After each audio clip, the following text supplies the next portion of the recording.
Fat acceptance and healthy at every size struck again. Hi, I'm Lola, personal trainer and nutrition coach on a mission to shape a better you together. And today we are reacting to some posts from fat acceptance and healthy at every size movements. Let's best it. Being fat is cool and good actually.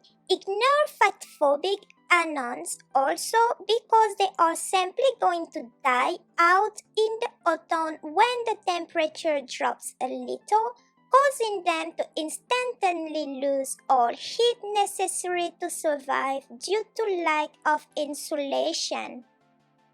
Wait, are you insinuating that every time the temperature drops, all thin people disappear? They just drop dead? Wow. Okay, I think if this is the case, I'm probably not thin or thin enough. Like, what? And if we follow that logic, if thin people die when it's cold, do fat people die when it's hot? I'm genuinely asking.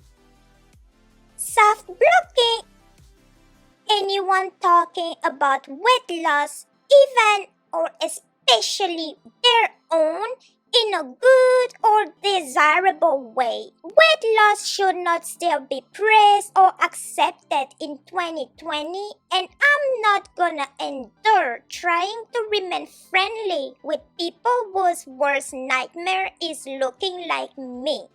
Honey, I think your worst nightmare is looking like you. And you are just trying to project on others not to want to look like you because they don't want to look like you. Plus, do you know what should not still be praised in 2020? Obesity and denial of science. Society makes a man prefer a slender woman because of social factors and a man's status being judged by his peers' opinions of his counterpart. Primarily and deep down, it's in his genetics programming to be sexually aroused and enticed by a curvy or thicker body type, but above all is symmetry. This is a signal of strong genetics composition, and curves and thicker tissue is a sign of health and ability to carry, nurture, and comfort his children and him sometimes.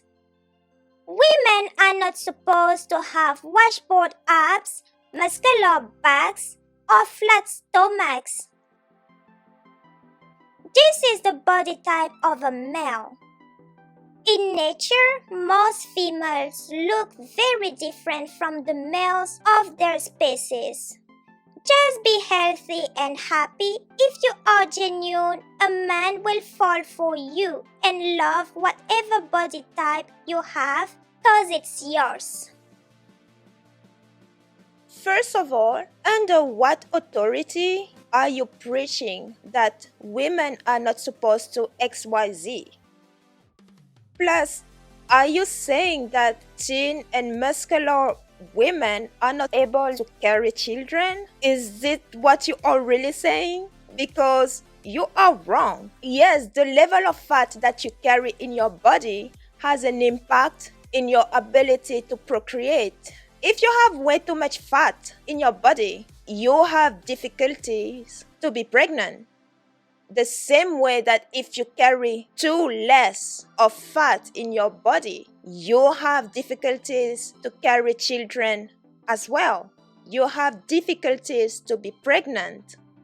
So you can be muscular and still have just about the right amount of fat in your body and still become pregnant. So get out of here with your nonsense. And before we even move from this post, I need to point out the fact that this person contradicts themselves in the same post. In one breath, she says, women are not supposed to be muscular because men deep down are just not into that. And then she says, just be you because no matter what, if you're genuine, people will like you just like that. Like, Okay, just be you, be genuine. What if being muscular is being me? So I'm not supposed to be me if I want to be muscular? Like, what are you saying? When calorie deficits fail, look towards removal of stress. There are people that store fat simply because of stress alone. Honey, unless you are in a caloric surplus, stress alone will not make you fat. Weight loss success stories often glorify disordered eating behaviors. In yesterday's post, I explained that most diets fail. In order to protect us from starvation, our bodies compensate for restriction, preventing us from keeping off lost weight. But what about when people do keep off the weight? What about the weight loss success stories that pepper our feeds? Oftentimes, sustained weight loss is fueled by very disordered eating behaviors. Diets offer a way for people to feel in control, and related practices, restrictive eating, calorie counting, etc., can become compulsive. Sometimes the urge to maintain control and sustain weight loss is so strong that it acts to tune out the body's cries for proper nourishment. While the failed dieter gives up when the body demands it, the successful dieter often ignores the body's need. Dieting behaviors become rules, and what was once a diet becomes an obsession. Wait, are you saying that being in control of your health is an eating disorder? Or that people should not be in control of their health at all? Are you saying that people who are not in control of what they eat and therefore let themselves become obese because they stuff in their faces with unhealthy food all the time? Are you saying that those people are on the right track? Because if so, you are glorifying that behavior. You are pushing that behavior, and it's not right. Because that behavior is the reason why people are obese. That behavior is what kills people every year. So no, people should absolutely be in control of their health. People should watch what they eat. We all should watch what we put in our bodies because that's self-love. Self-love is caring for ourselves as well. Caring for ourselves, our bodies. And if we love ourselves and love our bodies, we will want to be as healthy as possible and as long as possible. And by the way, those rules that you are trying to make sound as bad, saying that dieting becomes rules, guess what? These are lifestyle changes. And you need those if you want to lose weight. And yes, it's possible to lose weight and keep that weight off. All you have to do is not go back to the habits that make you gain weight to begin with. You should try it. I'm so fed up of seeing endless teen people on body positivity and health at every size hashtags. Why is it so hard to grasp? The movements are not for you. Do you know Connie Subzak?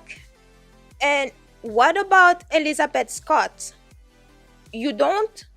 I guess so, because these are the founders of body positivity. And they're not obese. They were not obese either when they founded that movement. What does that tell you? And by the way, body positivity was not founded for obese people. Body positivity was founded for all types of bodies. Whether you are thin, fat, burnt, have stretch marks, or disabled, and so on.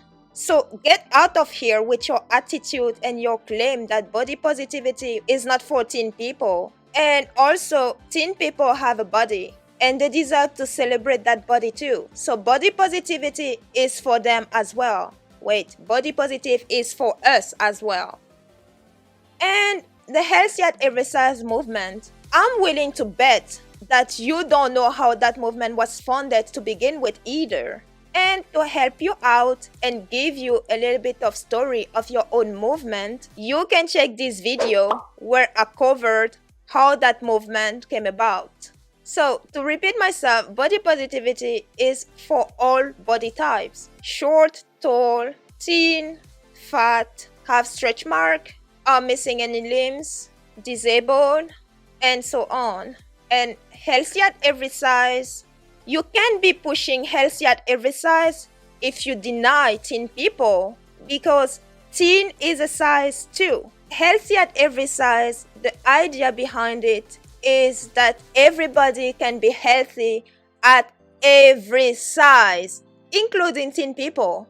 So no, you cannot just push healthy at every size to talk about obese people. It doesn't work like that.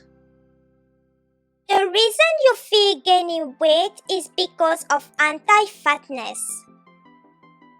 The reason you try to lose weight is because of anti-fatness. Anti-fatness is not based on health, but rather a bodily hierarchy that is rooted in racism and sexism. This must be stopped. Honey, you must be stopped.